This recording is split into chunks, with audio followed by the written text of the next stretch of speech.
Hello everybody and welcome to the video. Today we're going to be taking a look at the new and improved Hraesvelg, aka the Wind Barbaric King.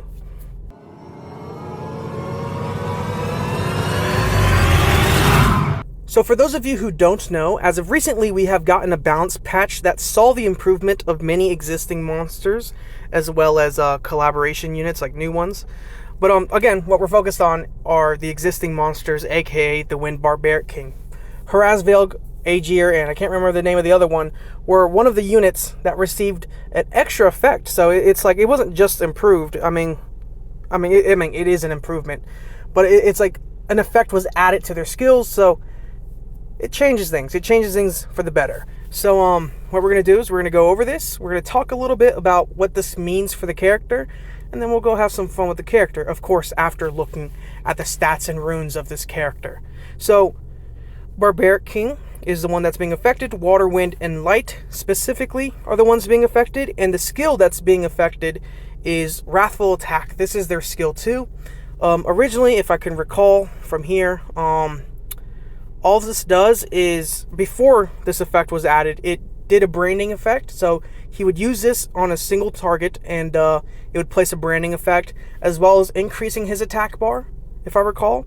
But the effect that was added was, while he's under the Berserk state, he additionally decreases enemies' attack bar by 50%, which this is great. It's kind of a relief, because it's like one thing that, again, I can't stop talking about this. Ever since the Reloaded update, the whole like attack bar absorption thing was messed with. So I'm glad it's not attack bar absorb, that they didn't change it to some attack bar absorb. It decreases enemies' attack bar by 50%, so it's flat, like they're going to lose 50% of their attack bar. And this is a pretty big deal for a few reasons. I mean, in his spotlight that we did a while back, we used him in quite a few places. I mean, this guy's very versatile. But one of the places that we used him was Giants. I mean, I recommend this guy for Giants. Like, as you're going through the game, you're going to get some new units. And some of these units you're probably going to gain through the Guild Magic Shop. You're going to gain probably through summoning randomly. Maybe through engraved summon scrolls. But for whatever reason, if you do gain Hraesvelg, if you do get him, I highly suggest using him. I mean, he's a must build in my opinion. I mean, this guy in Giants Keep is really good. I mean, he's good, obviously, in Ice Beast. He's good in Giants Keep. He's good in Rift Raid. And who's to say he can't be good in a lot of PvE or PvP situations? I mean, he hits really hard, and he could take a bit of damage himself. He could take a bit of punishment. He's a good support unit as well as a damage dealer. I mean, all around. You'll see as we go through his skills later. But in Giants Keep specifically, where we're using him, there are a couple things that you need to know if you don't already know. And the Giants Keep, we all know about this whole counter-attacking thing, where if the enemy receives 7 attacks, they're going to counterattack and they're going to hit the whole team. And obviously this is bad for squishies, because there's only so much punishment a squishy unit like a damage dealer can take, right? And at the same time, you just don't want the boss to move either. So the way you prevent the boss from moving is by bringing attack bar reduction. One of the more famous attack bar reducers in the game is Lauren, but the sad thing is, she's a multi-hitter, which again, we just talked about the multi-hit thing.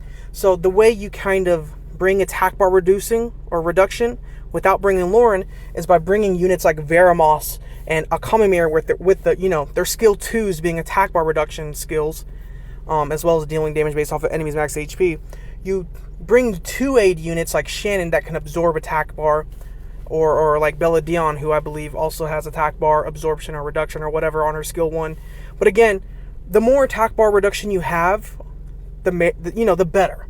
Because it's like you just don't want the boss to move, and you want to prevent it from attacking as much as possible. So you want to bring single hit units that do just one hit. They don't do a bunch of multi-hits, but they also have attack bar reduction. So the fact that they've added this to the Barbaric King, especially with a skill 2, is perfect. I mean, he already has a speed buff, an attack buff, places branding, does a ton of damage, and the fact that he's going to be reducing the enemy's attack bar by 50% as well, it's already great. But let's go look at his skills, just, you know, to be extra careful. So quickly going over his skills, we'll see that his skill 1 does continuous damage. I don't really care about this, since it's just like for where you're probably going to be using him, which is most likely the Ice Beast, Giants Keep, and Rift Raid early on. you can't do continuous damage. I mean, you could do it on the waves, but he's going to deal so much damage that the continuous damage effects that he's going to be placing, it's not going to matter because he's just going to kill the enemies too fast. But let's skip to his third skill. It's called Resentment, where he becomes possessed with an unstoppable rage and attacks all enemies. Increases the attack power and attack speed of all allies for 2 turns. This makes him a really good support. I mean, you want him to go first. Attack speed, obviously, you're going to move faster, which you're going to outspeed the giant. In the boss stage, this is really good. That attack speed is also useful, like I said, in the Ice Beast. Plus the attack buff, can always use that. And then goes under the Berserk state for 3 turns. Under this state, the defense is decreased by 30%, and damage dealt to enemies is increased by 100. Attack speed is increased by 20, and HP is recovered by 10% of the damage dealt. So the way you typically would want to build this guy is fast, tons of attack, crit rate, and crit damage. And if you can squeeze in there, squeeze in HP, not defense, since he's losing a lot of defense. But yeah. So again, the skill that changed was his skill 2, Wrathful Attack, where he attacks the enemy with a Wrathful Axe, leaving a branding effect for 2 turns, and increases your attack bar by 50%. The second part was the one that was added. While under the Berserk state, additionally decreases the enemy's attack bar by 50%. So he increases his attack bar by 50% and decreases the enemies by 50%. Again, getting more turns and preventing the enemy from taking turns is always going to be a good thing. And when fully skilled up, this is every 2 turns. But of course, as time goes on, I can't help but somehow put the skill ups into skill 1 instead of skill 2. But getting this every 2 turns is going to be a really big deal now, because it can mean the difference, I suppose. But let's take a look at how mine is built. So I tried my best to make him somewhat decent. I mean, 124 bonus speed is more than enough for him. Again, he doesn't have a whole bunch of defense. He doesn't need it. 1,000 extra attack and 9,158 bonus HP. 82% crit rate, 174% crit damage. It doesn't look like he's going to do a bunch of damage, but trust me, he is. That Berserk state really helps out. Increasing that shit by 100% is really nice. There are a few ways that you could build him. I threw him on Swift to help with places like the Ice Beast and with other areas. In the beginning, you're going to want to throw him on Despair Blade, or maybe even Despair Focus if you can manage to get all the crit rate you need from the substats. But fast, tons of damage, and I'm not even going to say somewhat accurate, because mine doesn't have any accuracy. But Despair is probably the best one in the beginning, because having that extra chance to stun the enemy is always going to be nice. But for the team that we're going to be using, I mean, we're going to have more than enough stuns that it's just like bringing Hraesvelg or bringing Hraesvelg on Despair is just unnecessary. So here are his runes. They could be better, but they are what they are. So deals with it. Actually, don't deals with it. Can I change this around? I certainly can. Again, we don't want the defense. I don't know why he's on defense, but switch that around, throw him on HP. So now he has even less defense. Yep. So now he has 10,000 bonus HP. Here are his artifacts. For his artifacts, damage dealt on water, attack and defense up effect, and then crit damage as enemy either has more or less HP is always preferable. So as you can see here, this works. Skill 2 accuracy is also going to be really nice because branding. So yeah. And the artifacts, I don't really care about the main stat, but if you had to, go HP for the main stat. So let's not waste any time. Let's get to the Giant's Keep. So we could do a couple runs with different units, but typically this is what you're probably going to look at in the beginning. And this is actually a pretty good team. I mean, you have a Kamamir and Veramos, both of them do AoE attacks, and they're both, I believe you're on Despair for sure. And I don't know, you might be on Rage. You're also on Despair, thank God. So you're both on Despair. They're both on Despair, so they're going to have a chance to stun the enemy. They have an innate chance to do it with their skill 2, regardless. But with just with the amount of damage we have here, I mean, Hraesvelg, Crow, Kamamir, and Veramos, they all do damage. It's not like stunning them is going to matter, but it doesn't hurt to be safe. Belladionne has the healing, attack bar boosting, stripping, and then defense breaks that we need. You could replace her with literally any other unit that you choose. You could throw Aprilia in there. We could probably try and throw Aprilia if we have her built. But let's see this. So boom. 15k. We need to see this decrease attack bar in effect. So he doesn't have it up now, does he? He does. I don't know. Did he decrease attack bar? I'm not paying attention. I keep looking at the damage for some reason.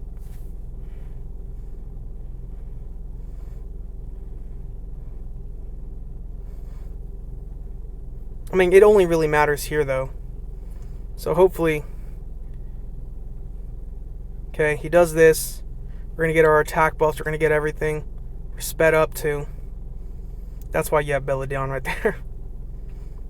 32k, by the way, skill 1. Never going to get over that. Okay, we need to do another run, clearly. That was a minute 2. Oh my god, that was a minute 2. But I'm not going to count that because we had to click play on it. But his AI is good. I mean, skill 3 first, pretty much always, and then skill 2. He did decrease the attack bar by 50% there, I saw it. But you see how much damage he's doing? I mean, 15k on skill 1 is not bad, especially 22k on skill 1. He didn't land the branding. That's also a pretty big deal. I mean, I guess if you had to, you could sacrifice the extra attack for accuracy, because it's like you do want him for the branding. I mean, the attack and speed buff is enough, but like, again, branding always helps. Okay, well, buffs himself, defense break, 22k, 14, 70. Okay, let's see it. Oh, he'll do it next turn then. I'm sorry, but I really want to see how this... 43, and then he did decrease the attack bar.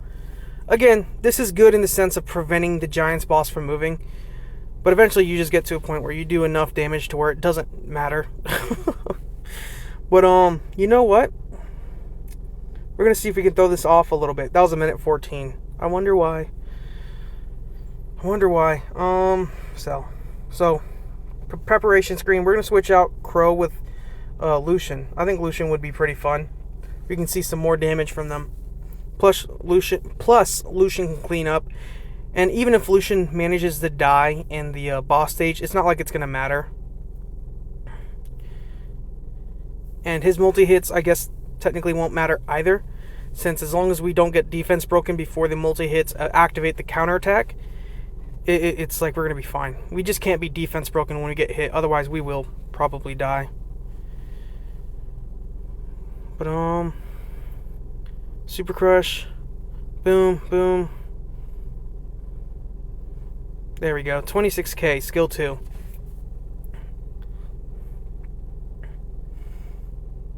Sweet. I'm glad you're using your skill 3 right before we gotta go in. Raffle attack. Okay, we landed the branding.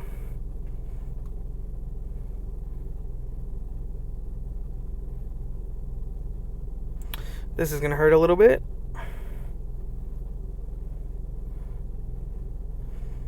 He's not placing the buffs.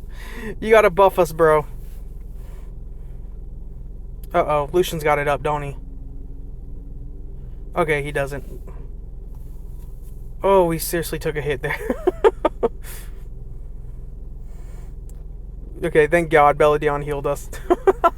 That's why we bring Belladon. A minute 19. That wasn't all that much faster. Jeez, okay. Hold up, we gotta switch out Lucian. Okay, we're bringing in Naomi. Again, I guess all this is really showing is just, I want to see how often he's decreasing the attack bar when he's using his skill 2. So, let's see. Did it there.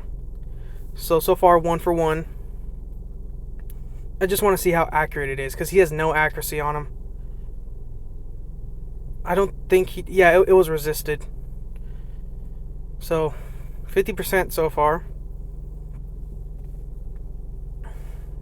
Did it there. I believe he did it there. So 2 for 3. Oh, he's been thrown off. Okay. He's buffed everybody.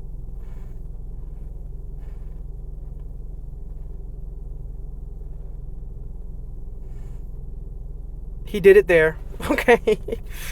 He's actually doing it. That's all I really care about. I mean, he didn't receive too much of a big change. It's like, the good thing about this video is, like, it doesn't have to be a super complicated video, because it's like, I've already made a spotlight on this guy. He's already been good. It's just like, you get a unit who's good and you just make him better. So, like, for us, this is a win. I could probably use that. But, like, this is a win. I mean, you get a unit who I was already probably glazing the fuck out of. I mean, I love Hraesvelg, and it's just like, seeing him get an improvement on top of his already well-built character, you love to see it. What would have made me lose my mind is if they've also messed with skill 3 a little bit. If they would have added, like, a defense break to skill 3, oh my gosh, I would have... Let me tell you something. I don't know what I would have done. But your boy would have been very grateful. I can't make jokes. I can't make no jokes like the one I was about to make. Let's just say I'd send a thank you letter. I don't know. But skill 3, like adding a defense break, or the defense, or the skill 3 being the one with the attack bar decrease, would have been so crazy. I mean, but skill 2 is always good, because at the same time, again, he's increasing his own attack bar. So that was a pretty good run, actually. A minute 2. So I don't know. I just wanted to kind of show him off. I mean, I think his that's usable. You can roll out the flat HP for something else like crit damage. Anyways, I just wanted to show him off a little bit, show you just what happened to Hraesvelg, because Hraesvelg got a buff. Wasn't needed, but is much appreciated. So I don't know. I'll see you guys in the next one. Peace.